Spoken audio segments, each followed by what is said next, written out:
bonjour. Bonjour Rémi. Alors, qu'est-ce que nous pouvons retenir de la présentation que vous avez faite hier?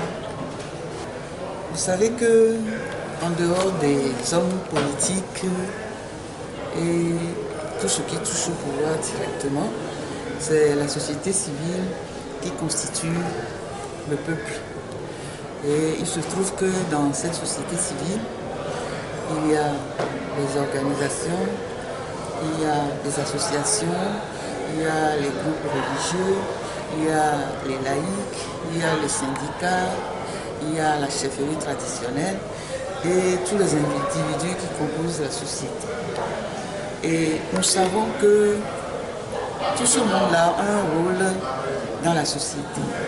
Et lorsqu'il y a un événement ou un problème particulier, ils se sentent concernés, soit comme acteurs, soit comme bénéficiaires des actes qui sont posés. Et par conséquent, ils doivent faire partie du processus. Donc hier, j'ai rappelé que tout ce que les partis politiques font, ils le font au nom du peuple. Et que par délégation, ils le font parce que le peuple leur fait confiance. Chaque militant, avec son parti bien sûr, mais toujours est-il que c'est eux qui parlent au nom du peuple. Et qu'ils sont là et leur but c'est de conquérir le pouvoir ou de maintenir le pouvoir pour eux. À partir de ce moment-là, à un moment donné, il faut que les liens de fraternité les amènent à avoir un sursaut de patriotisme parce que nous sommes en principe un État-nation et il faut sauver la nation en matière d'urgence. Nous avons fait un long cheminement, nous sommes allés de dialogue en dialogue au point que tout le monde perd patience et même confiance. Mais en même temps, nous savons qu'un processus de changement de mentalité est souvent long. C'est pour ça que vous voyez que la société civile, en tant qu'organisation, s'occupe de l'éducation, du plaidoyer et de la formation.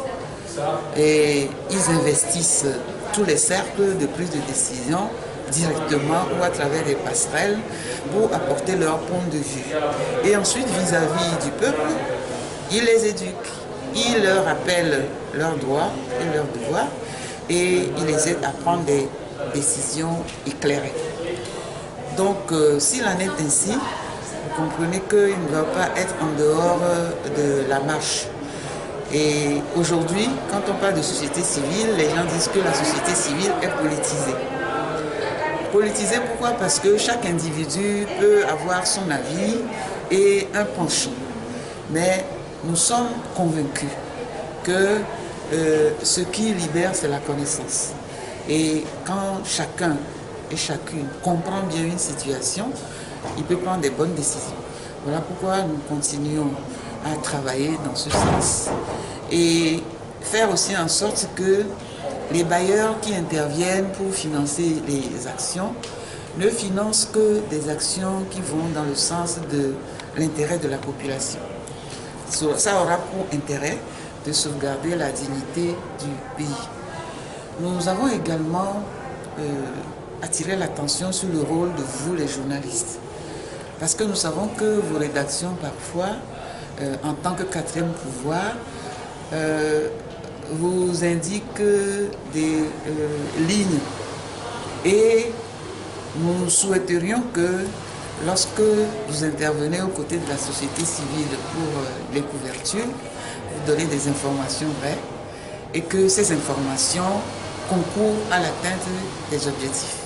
Ça veut dire que dans l'autre sens également, vous pouvez faire des suggestions à la société civile pour que nous soyons complémentaires sur le terrain. Voilà l'atelier qu'on fait aujourd'hui. Alors, qu'est-ce que vous souhaitez? Nous souhaitons que ça ne soit pas un atelier de plus. Et toutes les discussions que nous avions faites, la mise au point, c'est que cet atelier n'est pas un atelier de décision. Par contre, c'est un atelier qui a permis de voir si on pouvait obtenir un consensus sur les points délicats qui opposent les uns les autres.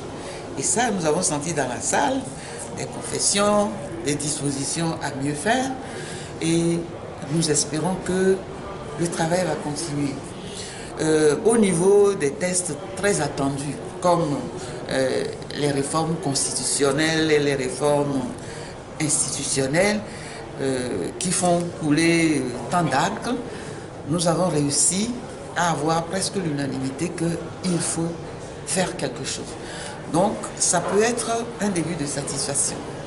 Ensuite, comme la société civile a pour rôle d'être veille de garde, nous allons continuer à faire le suivi de tout ce qui s'est fait ici, interpeller, rappeler et voir si à court terme, à moyen terme et à long terme, on peut évoluer vers une nouvelle constitution. Si tant est que il y a beaucoup de choses à réviser dans la constitution qui est en vigueur. Merci beaucoup, madame. You're welcome. Merci beaucoup.